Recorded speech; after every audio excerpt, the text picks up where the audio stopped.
Hey everybody, welcome to another episode of Earthly Headlines. Earlier today, I tried to do a live stream and I failed. Well, I didn't fail. I succeeded, but I wanted to get things a little bit better and refine things before I start live streaming. And I wanted to give you guys a heads up too before I start doing that. And I'm probably going to schedule them maybe on a Friday or on a Saturday. Every Saturday maybe. I'm not quite sure yet, but it'll likely be Saturday, probably around early or like the brunch hour, maybe, or maybe after lunch. I'm not sure. I've got to look at a few more things before I do that. But anyway, so if you see the live stream link in your feed, there's really not much to see. I don't know how to delete it from the videos. So you can go ahead and watch it if you want to see me fiddle around and not say much. And you guys can look at my nostrils and stuff like that. But for the most part, I'm going to start live streaming every Saturday, I think, now that I think about it. So let me know what you guys think about that in the comments.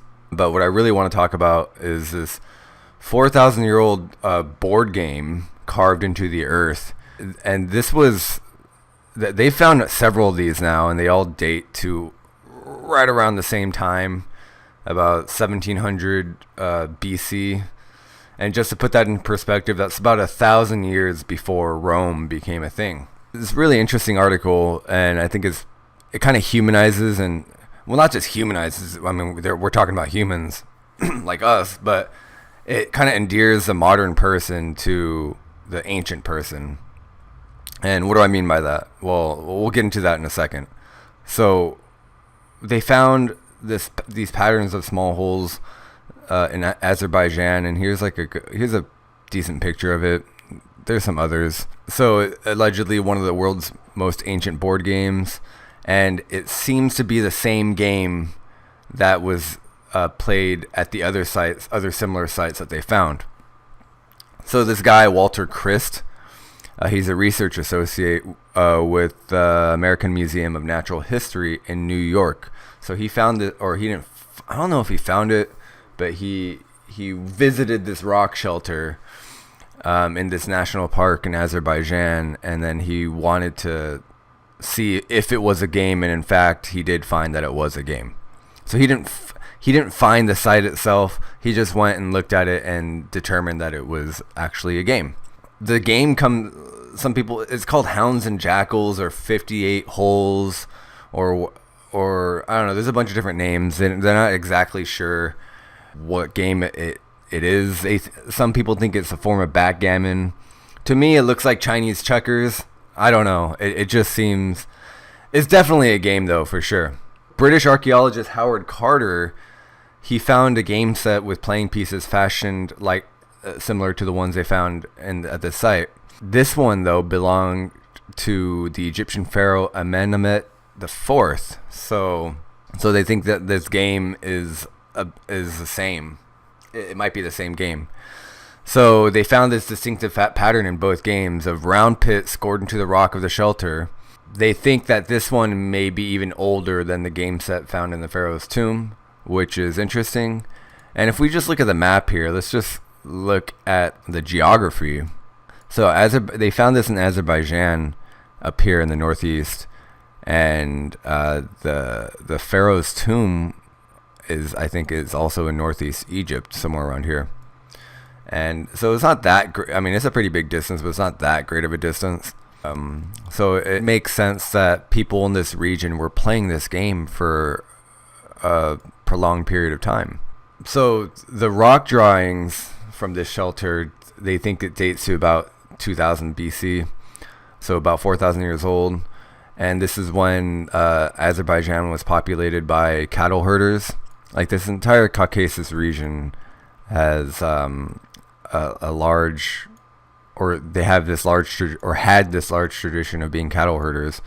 So this was one of their pastimes. The game was widespread across the ancient Middle East, including Egypt, Mesopotamia, and Anatolia, which is Turkey right here.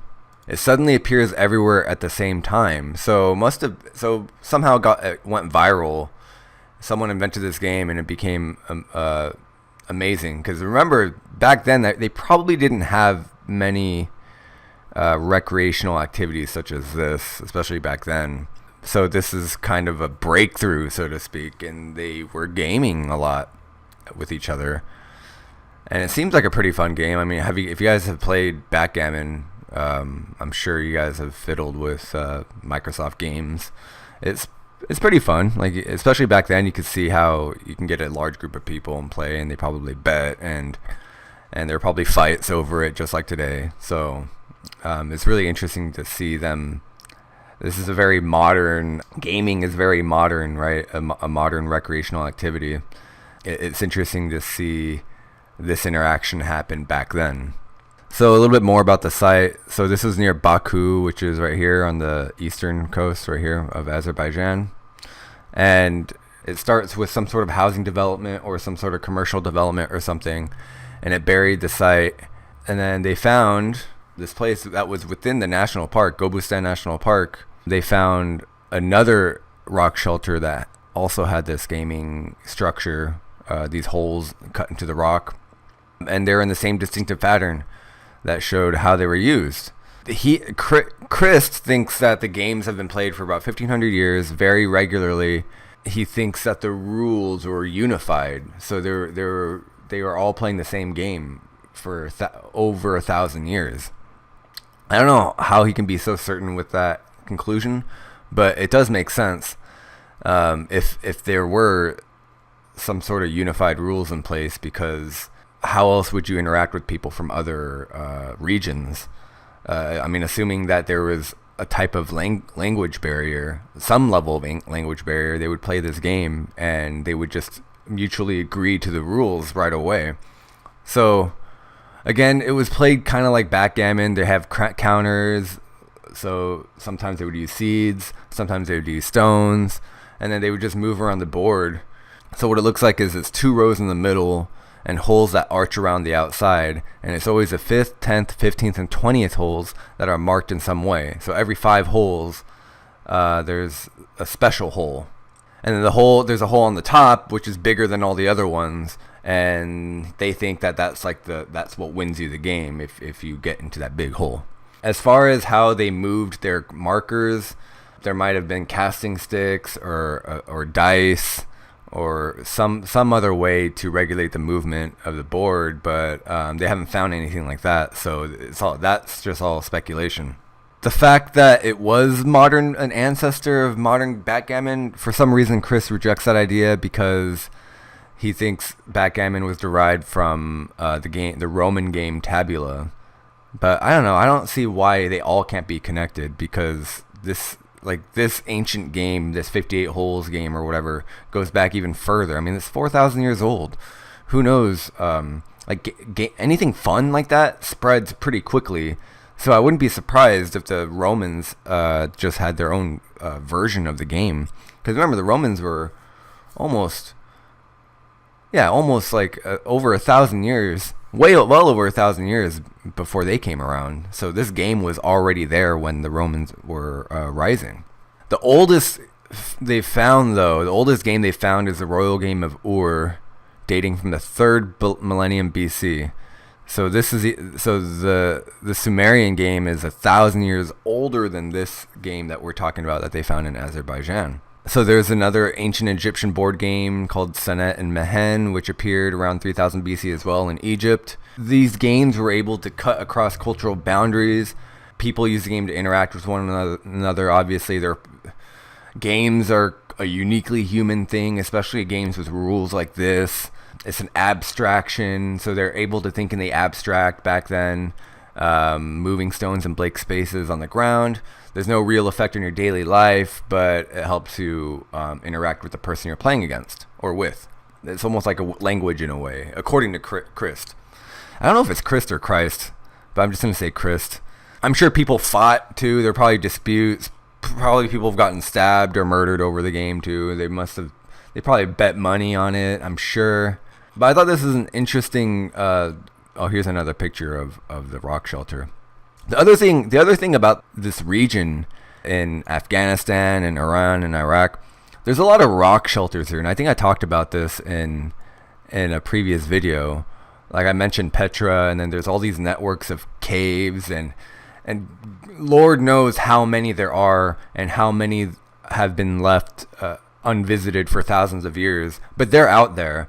So if you're in a rock shelter, you're probably trying to pass the time too. And it's interesting that they had this game, so I'm pretty sure they're playing this game back then for all the people living in rock shelters. And I'm pretty sure that there was a lot of people living in rock shelters back then, especially with the type of climate that they were dealing with in certain parts, like the Iranian plateau we talked about in a previous video.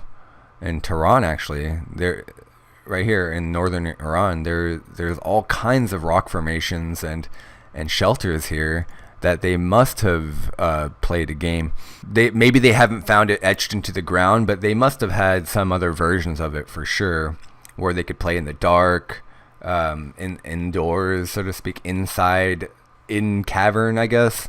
But let me know what you guys think about these games. And I know that they didn't have deck of cards until later, like they didn't play card games until later. But even the deck of cards, like even tarot cards and all that, I hear that they are based on something even older that also originated in Egypt. So I don't know how far back that goes. I know playing those card games, they made a resurgence in about the Middle Ages or so, around that time, when they were building those Gothic cathedrals, and before the Little Ice Age set in, the second Little Ice Age set in, or the first Little Ice Age, around I think 1200s, 1100s, 1200s, when they were building those giant Masonic cathedrals. They also had schools of Kabbalah and these traveling mystics, and they were playing with these cards. So I think those cards, those branched off obviously into like playing cards and all kinds of different card games. But I think those cards came from an even older knowledge pool of some sort that may have also been games back in Egypt. So anyway, let me know what you guys think. Are there any other ancient games that I'm missing? I think all this is really fascinating, and it's really a breath of fresh air, because these people were just people like us, and they weren't these ancient drones that were, I guess, unfeeling or uncaring like textbooks. I'm not saying that there's a conspiracy or anything trying to make them out to be like monsters, but they were definitely a different type of people back then. But then it's interesting to see that they were also into recreation. It's not brought up as much as we see other types of stories come out, like human sacrifice and all that type of stuff, and war, and disputes. But yeah, this is kind of a breath of fresh air. And let me know what you guys think about this game and other games, and I'll talk to you guys later.